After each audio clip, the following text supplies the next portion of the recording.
time today to celebrate Human Rights Day in Soweto, Vilakazi Street. This is one of the streets that almost combines what you talk about when you talk about liberation of South Africa, including tourism activities. It's where it combines.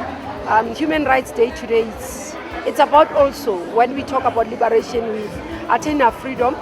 It's about the right to dignity, it's about the right to living well, our human rights, about people being able to put food on their table and having their dignity for being able to be economically active. And now, today when we are here as tourism sector and tourism department, it's a way of saying, as we recover, we need to recover inclusively with everybody, not one person feeling that they have been left behind. But secondly, understanding that being able to sustain the businesses, being able to sustain the jobs, it's the right to dignity, it's linked to that. This street, which is a very iconic street, which has, the rich history of our country, where we talk about South Africa, you can't talk about without talking about a street that housed 2 Nobel Prize winners. And because we utilize that, the heritage, our history, as part of promoting South Africa and promoting tourism. Many people have been able to visit Sakumzi, but would understand that it's one of the restaurants that have been hard hit. All the restaurants in the streets have been hit hard. All the businesses here have been hit hard. And you would understand that when these restaurants are not operating and are not doing well, the other indirect businesses that are supporting them are affected. You see that on the streets, normally you have people who are selling stuff, whether it's bucket hats, whether it's craft, whether it's attires, whether it's food.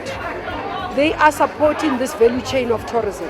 One of the things that we came to do here today is to be able to hand over the proceeds of the golf tournament and the fundraising dinner that we held to 12 establishments or 12 businesses owned by women, which are SMMEs. This we committed last year as we were doing the work across. It was women from Soweto who called me to a meeting for us to look at how they would survive, how they would be able to make it through COVID. It is out of those discussions that an initiative of the golf tournament was born, and we were able to host it. So today was to come back and give them feedback, to say this is what we have been able to do, and not only them have benefited, but also other women-owned businesses in other provinces have been able to benefit. As we know that we've been able to hand over already to Limpopo businesses, and now today we are here to 12 establishments or 12 businesses,